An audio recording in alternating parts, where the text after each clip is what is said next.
ধন দৌলত টাকা পয়সা জ্ঞান বৈরাগ্য পণ্ডিত মানে পাণ্ডিত্য থাকলে কোনোদিনও ভগবানকে পাওয়া যায় না। আচ্ছা মায়েরা বলুন তো, ধন থাকলে তাকে কি বলে? ধনী, তাই তো? আচ্ছা মান থাকলে তাকে কি বলে? মানি। ধরুন অনেক পাণ্ডিত্য আছে, তাকে কি বলে? পণ্ডিত। কিন্তু একটা কথাই মাথায় রাখবেন যে যার ধন থাকে অর্থাৎ যে ধনী, সে কোনোদিনও ভগবানকে পায় না। যদি ধনীরা ভগবানকে পেত তাহলে আগে মুকেশ আম্বানির মতো মানুষ আগে পেত। মান থাকলে কোনোদিনও ভগবানকে পাওয়া যায় না, যদি মান থাকলে ভগবানকে পাওয়া যেত। তাহলে আজ যারা দেশ দশের নাম উজ্জ্বল করে মান নিয়ে বসে আছে, যারা দেশ দশের নাম উজ্জ্বল করে মান নিয়ে বসে আছে, ধরুন সৌরভ গাঙ্গুলি, সচিন তেন্ডুলকার, এদের মতো মানুষ আগে ভগবানকে পেত যদি মান থাকলে ভগবানকে পায়। কিন্তু এরা তো ভগবানকে পায় না। আবার কোথাও লেখা নেই যার অনেক পাণ্ডিত্য অর্থাৎ যে পণ্ডিত, ধরুন যার কোথাও লেখা নেই যে যার রামায়ণ মুখস্থ রাম তার, যার মহাভারত মুখস্থ কৃষ্ণ তার। কোথাও লেখা নেই। সব জায়গায় আপনি দেখলে দেখতে পাবেন যে ভক্তি যার ভগবান তার, ভক্তি যার ভগবান তার। এই ধন দৌলত টাকা পয়সা থেকে যদি আমরা ভগবানকে ভুলে যাই, আমাদের মধ্যে যদি অহংকার প্রবেশ করে, আমরা ভগবানের কৃপা থেকে অনেক দূরে অবস্থান করব। এই অহংকারটা এসেছিল কার? যে পরবর্তীকালে বুঝতে পেরেছে, যার নাম রাজা পরীক্ষিত। রাজা পরীক্ষিতের মধ্যে অহংকার এসেছে। মৃগয়ায় গিয়ে রাজা পরীক্ষিতের পেয়ে গিয়েছে বিশাল জল তৃষ্ণা, জল পিপাসা পেয়েছে। ওই জল খাওয়ার জন্য দূরে দেখতে পেল যে একটা পর্ণকুটিরের কাছে গিয়ে দেখছে একজন মুনি ধ্যান করছে। ধ্যানমগ্ন মুনি একজন বসে আছে। মুনিকে বারবার করে বললেন, হে মুনিবর, আমার জল পিপাসা পাচ্ছে, আপনি দয়া করে আমাকে একটু জল দিন। মুনিবর তো আমার ধ্যান করছে, তিনি তো নিজের দেহ, নিজের মন প্রাণ সব সমর্পণ করে দিয়েছে ভগবানের চরণে। ওই তুচ্ছ রাজার কথা মুনির কানে পৌঁছাল না। ক্রোধান্বিত হয়ে জল দিচ্ছে না দেখে, ক্রোধান্বিত হয়ে এই যে কমিটির তরফ থেকে আমাকে রজনীগন্ধা ফুলের মালা দেওয়া হয়েছে, সেই মালা, যেই মালা যখন মুনি ধ্যান করছে পড়েছিল পাশে একটা মরা সর্প অর্থাৎ সাপ, সেই মরা সর্পটাকে মালার আকারে করে রাজা পরীক্ষিত পরিয়ে দিয়েছে। যেই মুনির গলায় পরিয়ে দিয়েছিল সেই মুনির নাম শ্রমিক মুনি। সেই শ্রমিক মুনির গলায় যেই নাম পরিয়ে দিয়েছে, শ্রমিক মুনি তো বুঝতে পারলো না, কারণ তিনি ধ্যানমগ্ন ছিল। মুনি ক্রোধান্বিত হয়ে সাপের মালাটা পরিয়ে দিয়ে চলে গেল। এদিকে কিছুক্ষণ পর শ্রমিক মুনির ছেলে সিংহী মুনি এসে দেখছে পিতার গলায় মরা সর্প। এক অঞ্জলি জল হাতে করে নিয়ে ক্রোধান্বিত হয়ে সেই সিংহী মুনি অভিশাপ দিল যে আমার পিতার গলায় এই মরা সর্প দিয়েছি, আমি তাকে অভিশাপ দিচ্ছি, সে 1 সপ্তাহ কালের মধ্যে প্রত্যক্ষ দর্শনে মৃত্যুবরণ করবে। যেই এই কাজ করুক, আমি তো দেখিনি কে করেছে, তবে আমি বলে দিচ্ছি যেই করুক না কেন সে 1 সপ্তাহ কালের মধ্যে প্রত্যক্ষ দর্শনে মৃত্যুবরণ করবে। মুনির সাপ মনস্থা, কথাই আছে না, পাপ ছাড়ে না কাকে? কাকাকে? বাপকে। পাপ ছাড়ে না বাপকে। পাপ হয়ে গেল, পাপ হয়ে গেল।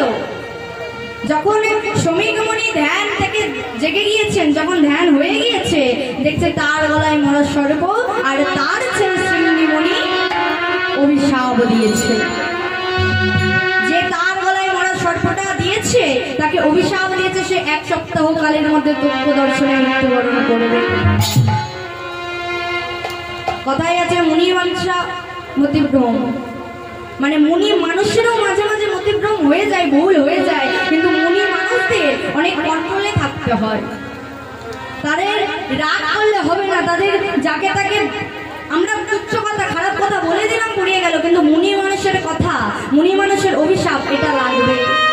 শ্রমিক মুনি সিংহী মুনিকে বলছে, আচ্ছা পুত্র, সে নয় ভুল করে ফেলেছে, তা বলে তুমি অভিশাপ দিয়ে দিলে? ঠিক আছে, তুমি তো তাকে অভিশাপ দিয়েছো, কিন্তু তাকে তুমি জানিয়ে দাও, তুমি তাকে গিয়ে জানিয়ে দাও যে তার 1 সপ্তাহ কালের মধ্যে মৃত্যুবরণ হবে। তাও আবার যেখানে সেখানে মৃত্যুবরণ হবে না, বিষধর সর্প যার নাম তক্ষ সাপ, সেই তক্ষ দংশনে মৃত্যুবরণ করবে। তার হাতে মাত্র 1 সপ্তাহ সময়, তুমি তাকে গিয়ে বলে দাও। সিংহী মনে মনে মনে ভাবছে, তাই তো, আমি তো ভুল করে ফেলেছি, আমি ক্রোধান্বিত হয়ে অভিশাপ দিয়ে দিয়েছি। যাই আমি সেই রাজাকে গিয়ে বলে আসি যে 1 সপ্তাহ কালের মধ্যে তার মৃত্যু হবে। সিংহীমণি গিয়ে রাজাকে, যেই না রাজার কাছে গিয়েছে, রাজা তো ভালো মানুষ, হয়তো ক্রোধান্বিত হয়ে সাপ দিয়ে দিয়েছে, কিন্তু রাজা বড় ভালো রাজা। রাজা সেই সিংহীমণির পদধৌত করে দিয়ে প্রণাম করেছে। তখন সিংহীমণি বলছে, আচ্ছা রাজা, তুমি যে আমাকে এত আপ্যায়ন করছো, এত যত্ন করছো আমার, তুমি শোনো, আমি তোমাকে একটা মানে খারাপ খবর দিতে এসেছি। বলে কি খারাপ? না, তুমি 1 সপ্তাহ কালের মধ্যে তক্ষ দংশনে মৃত্যুবরণ করবে, মৃত্যুবরণ করবে, মৃত্যুবরণ করবে। তুমি আমার পিতার গলায় মরা সর্প দিয়েছো বলে আমি ক্রোধান্বিত হয়ে আমি রাগ নিবারণ না করতে পেরে তোমায় অভিশাপ দিয়েছি যে 1 সপ্তাহ কালের মধ্যে তুমি মৃত্যুবরণ করবে। বাবা যেই নাই কথা বলেছে, রাজা পরীক্ষিত তিনি আনন্দে নৃত্য করতে শুরু করে দিয়েছে। সেইখানে উপস্থিত সবাই মনে মনে ভাবছে হয়তো 1 সপ্তাহ কালের মধ্যে মারা যাবে বলে রাজা হয়তো মনে মনে আনন্দ, এই মনে মনে ভেবে দুঃখে পাগল হয়ে গেছে। কিন্তু রাজা বলছে, না গো, আমি পাগল হই না, আমি কেন নাচছি জানো? সবাই তো এই মায়ার পৃথিবীতে আসার সময়টা জানে, কিন্তু কেউ তো জানে না এই মায়ার জগৎ থেকে সমস্ত মায়ার বন্ধনে পরিত্যাগ করে তার ভবপারের যাওয়ার সময়টা কবে, সে তো জানে না। কিন্তু আমি সেই ভাগ্যবান পুরুষ যে জানতে পেরেছি যে আর 1 সপ্তাহ কালের মধ্যে আমি মৃত্যুবরণ করব। এই 1 সপ্তাহ কালের মধ্যে, এই 1 সপ্তাহের মধ্যে আমি আমার নিজের দেহ প্রাণ গোবিন্দের চরণে সমর্পণ করে দিলাম। তাই তিনি সেই 1 সপ্তাহ কাল, আমরা যদি জানি যে আমরা 1 সপ্তাহ কালের মধ্যে মারা যাব, 1 সপ্তাহ কালের মধ্যে মারা যাব। আচ্ছা, এখানে যত ভক্তমণ্ডলী উপস্থিত সবার উদ্দেশ্যে আমি বলে যাই, আমরা প্রত্যেকে 1 সপ্তাহ কালের মধ্যে মারা যাব। সঙ্গে সঙ্গে আমার মায়েরা মনে মনে ভাবছে, কেন যে হরিনামটা শুনতে এলাম। কিন্তু বাবা এটাই সত্য, 12টা 7টা, সোম মঙ্গল বুধ বৃহস্পতি শুক্র শনি রবি। মহাজন বললেন, রবি যদি সামনে চল, সামনে গেলে তোর মঙ্গল হবে, আর মঙ্গল হলে তোর বুদ্ধি বাড়বে, বুদ্ধি হলে টাকা পয়সা আসবে, মানে বৃহস্পতি আসবে ঘরে। আর বৃহস্পতি এলে শুক্রবারের দিনে তুই যদি গোবিন্দকে ভুলে যাস, তাহলে শনিবারের রাহু তোর ঘরে প্রবেশ করবে। এখানের উত্তরটা আপনারা দেবেন। রবি যদি সামনে চলে, রবি বলতে রবিবার, সামনে চল মানে সোমবার, সামনে গেলে মঙ্গল হবে, মঙ্গল মানে মঙ্গলবার, মঙ্গল হলে বুদ্ধি বাড়বে, বুদ্ধি বাড়বে মানে বুধবার, বুদ্ধি বাড়লে টাকা পয়সা আসবে, মানে ঘরে বৃহস্পতি আসবে, মানে বৃহস্পতিবার। আবার বৃহস্পতিবার শুক্রবারের দিনে যদি তুই গোবিন্দকে ভুলে যাস, ওই শনিবারের রাহু তোর ঘরে প্রবেশ করবে। আমরা যতজনই আছি, আমাদের এই 7টি বারের মধ্যে যে কোনো একদিন মৃত্যু হবে। আগামী 7 দিনের মধ্যে না, হয়তো হতে পারে আপনি 80 বছরে মৃত্যুবরণ করবেন, হতে পারে 60 বছরে, হতে পারে 40 বছরে, কিন্তু এই 7টি বারের মধ্যেই ঘোরাফেরা করতে হবে। যখন শুনতে পেয়েছে, যখন জানতে পেরেছে রাজা পরীক্ষিত যে আমি 1 সপ্তাহ কালের মধ্যে মৃত্যুবরণ করব, সঙ্গে সঙ্গে নাচতে শুরু করেছে। বলছে, ওরে সবাই তো এই মায়ার পৃথিবীতে আসার সময়টা জানে, কিন্তু এই মায়ার পৃথিবী থেকে মায়ার বন্ধন ত্যাগ করে কবে সে ভবপারে চলে যাবে, সে সেই সময়টা জানে না। আমি একমাত্র সেই ভাগ্যবান পুরুষ যে জানতে পেরেছি এই 1 সপ্তাহ কাল আমি গোবিন্দের চরণে সমর্পণ করব। আমি নিজের দেহ গোবিন্দের চরণে রেখে আমি 1 সপ্তাহ কাল ধরে ভাগবত অষ্টাধ্যায়ী করব। তাই তিনি এই 1 সপ্তাহ কাল হরিদ্বারে একটি ঘাটের পাশে বসে, যেই ঘাটটার নাম ছিল হরিকাপাড়ি, সেই হরিকাপাড়ি ঘাটের পাশে বসে 1 সপ্তাহ কাল তিনি ভাগবত অষ্টাধ্যায়ী করলেন। আর ভাগবত কথা বললেন কে না? ব্যাসদেব পুত্র শিলসুখদেব গোস্বামী। এই 1 সপ্তাহ কালে তিনি তো গোবিন্দের, তিনি তো ভাগবত অষ্টাধ্যায়ী করে মোক্ষ লাভ করলেন, কিন্তু তিনি আরেকটা কথা বললেন, দানাং ব্রতং তপযজ্ঞং শব্দং চ পিত্তি দর্পণা সকল নিশ্চলন হরি নাম সংকীর্তন বিনা কলো। অর্থাৎ তুমি দান করো, ব্রত করো, যাগ যজ্ঞ করো, যাই করো, বিনান্তে একবার যদি হরি নাম সাধন না করো, তুমি কৃষ্ণ কৃপা থেকে বঞ্চিত হবে। তুমি দান করো, ব্রত করো, পিতা মাতা শ্রাদ্ধ করো, যাই করো, কিন্তু বিনান্তে যদি একবার হরি নাম সাধন না করা যায়, তাহলে কৃষ্ণ কৃপা থেকে, হরি কৃপা থেকে আমরা অনেক দূরে অবস্থান করি। 4 যুগে 4 ধর্ম জীবেরও কারণ, আর এই কলি যুগের ধর্মকে বলে নাম সংকীর্তন। ত্রেতায় যুদ্ধায়তে বিষ্ণু, ত্রেতায়ামে যজাতে মুখয়, তারপরে পরিচর্যায়ং কালতু হরি নাম সংকীর্তন। কি বললেন? মহাজনে বললেন ত্রিতে যুদ্ধায়তে বিষ্ণু, ত্রেতায়ামে যজাতে মুখয়, তারপরে পরিচর্যায়ং হরি কালতু হরি নাম সংকীর্তন। সত্য যুগে ছিল যাগ যজ্ঞ, ত্রেতা যুগে হলো কি না ধ্যান, দাপর যুগে হলো সেবা পূজা, আর এই কলি যুগে গৌরাঙ্গ মহাপ্রভু এসে দেখলেন যে কলির জীবের হবে অল্প আয়ু, এদের অল্প আয়ু হবে, এদের হাতে সময় থাকবে না, আর এদের এত ধৈর্য থাকবে না যে মোটা মোটা রামায়ণ ও মহাভারত পড়া।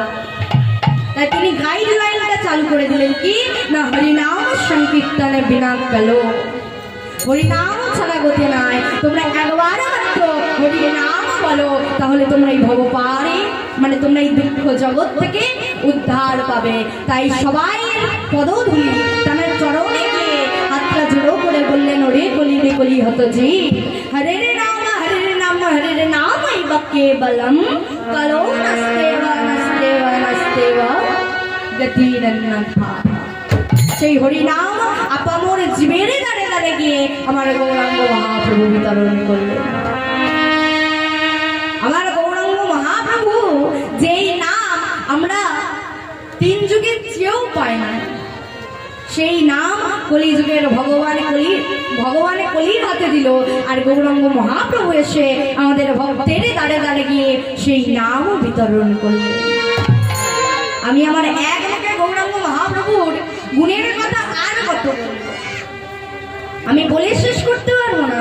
আমার গৌরাঙ্গ মহাপ্রভুর মতো ভগবান আমরা অনেক ভগবান পেয়েছি, কিন্তু গৌরাঙ্গ মহাপ্রভুর মতো ভগবান পাই না, আশা করি আর কোনোদিনে পাবো না। এমন দয়াল ভগবান আমরা আগে কখনো পাইনি আর পাবো না। তিনি ভক্তের দ্বারে দ্বারে গিয়ে আজ ভক্তের চরণ দলিল মাথায় নিয়ে ভক্তের চরণটা জড়িয়ে তিনি হরিনাম বিতরণ করলেন। তাই আসুন আমরা গৌরচন্দ্রিকা থেকে বার হয়ে একটু নরোত্তম দাস ঠাকুরের পদ গিয়ে আমরা একটি তত্ত্বকথা শুনে লীলার মধ্যে প্রবেশ করি। হরিহরায় নম কৃষ্ণ যাদবায় নম,